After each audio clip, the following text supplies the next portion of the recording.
It's Friday, January 16th. The plans for a new semester, some big changes are coming for Buford Athletics, and what did you do over winter break? All of this and more on this edition of The Stinger on Air.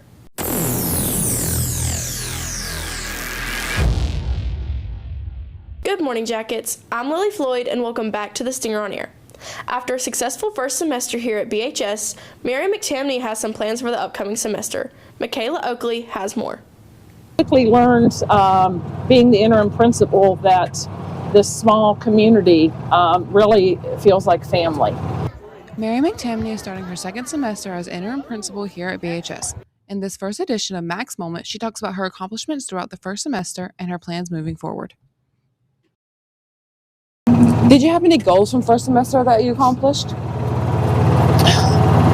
Oh, yes. To me, it's not about my personal goals, but it's what can we do collectively as a school.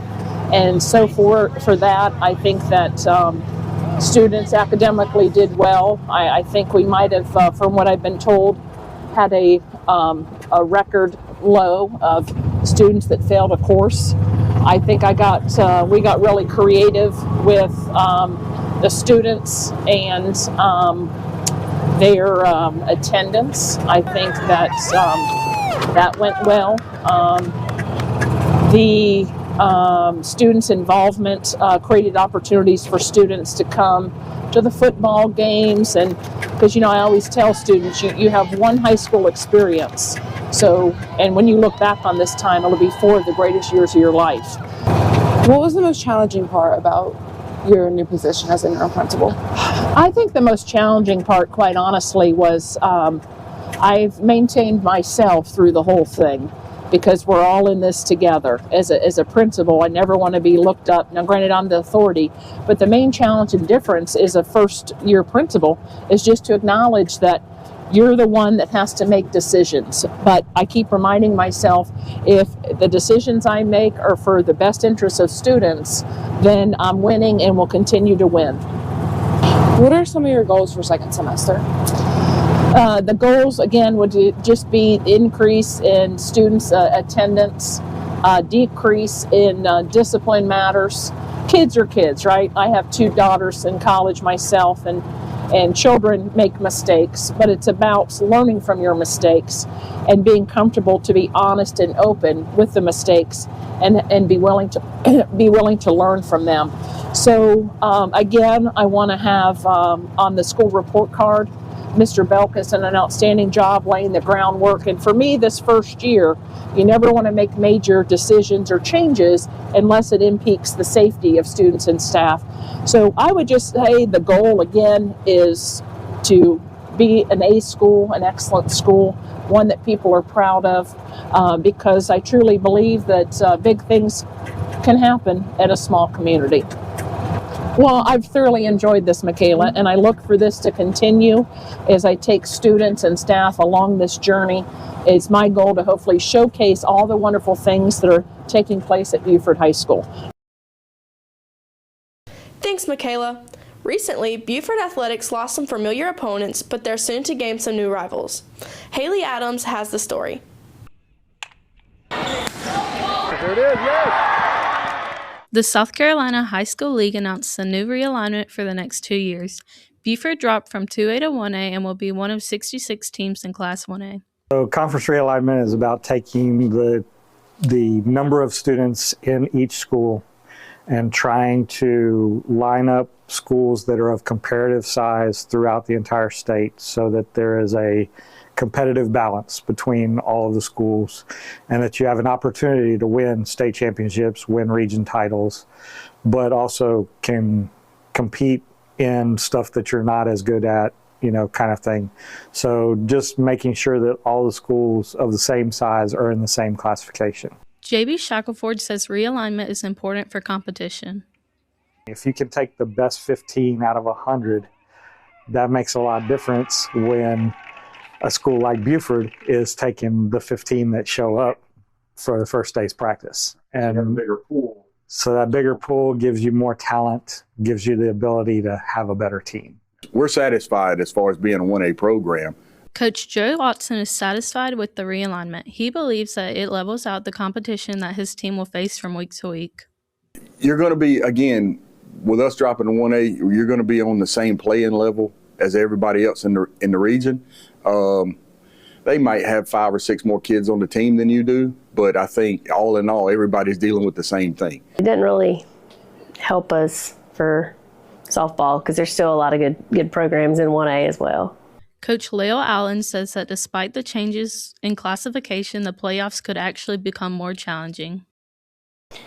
Yeah, I think between 1A and 2A, then some of those better teams from 2A are moving down with us in 1A. So I think it's going to make our playoff season a lot tougher. While the move to Class 1A brings some new challenges and advantages, all coaches alike are ready to see how the upcoming season will play out. For Stinger on Air, I'm Haley Adams. Thanks, Haley. Club Pictures will take place on January 21st, and job shadowing is on February 3rd. The start of a new semester means the end of winter break, so we sent Lexi Cook and Alexandra Flores to the street to see what your favorite part of winter break was. Winter break is over, which means we're all back and all of our sleep schedules are messed up. I know mine sure is. But as a final goodbye to winter break and the fall semester as a whole, we went around and asked everyone what their favorite part of winter break was. What was your favorite thing that happened over winter break? I'm gonna say sleeping in. Playing Rocket League with this kid. Sleeping and watching the Stranger Things finale. I got a new radio and sound system in my truck. Being able to hang out with my family. What have you been listening to with that new radio? Metallica. What was your favorite thing that happened over winter break? I got an iPad from my man. My man, he loved me. I got to go visit family out of state. I probably wouldn't be my favorite, but I went squirrel hunting with Gage, Caden, Blaze, and Cooper, and they all soft. For me, I think getting to sleep a lot and just eat a bunch of junk food was probably it. I got a new game set up. Sleep. I got to sleep in, I got to take naps, and then obviously Christmas morning because I have 2 littles. So. What type of games have you been playing with that new game and setup? I've been playing 2K, Fortnite, GTA, and stuff like that. What was your favorite thing that happened over winter break? Definitely not my favorite, but I tore my calf on New Year's, and it was interesting. What happened?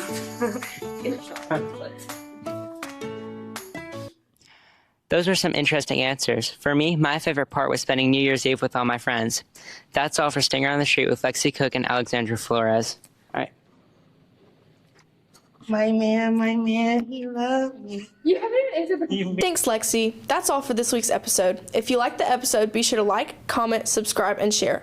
To stay updated throughout the week, check our Facebook and Instagram pages as well as our website. For Stinger on Air, I'm Lily Floyd.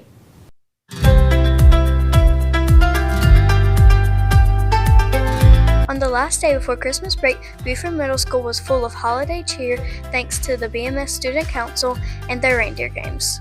They planned a series of fun and festive games for everyone to enjoy, including gift toss relay, musical chairs, Greedy Grinch, and the always hilarious oven mitt wrapping challenge. The gym was filled with laughter, competition, and plenty of Christmas spirit as both students and staff joined in on the fun. A big thank you to Student Council for helping us end the semester on a high note. We'd like to take a moment to welcome one of the newest Buford Middle School family members. Please help us make welcome to Bryson East Puckett.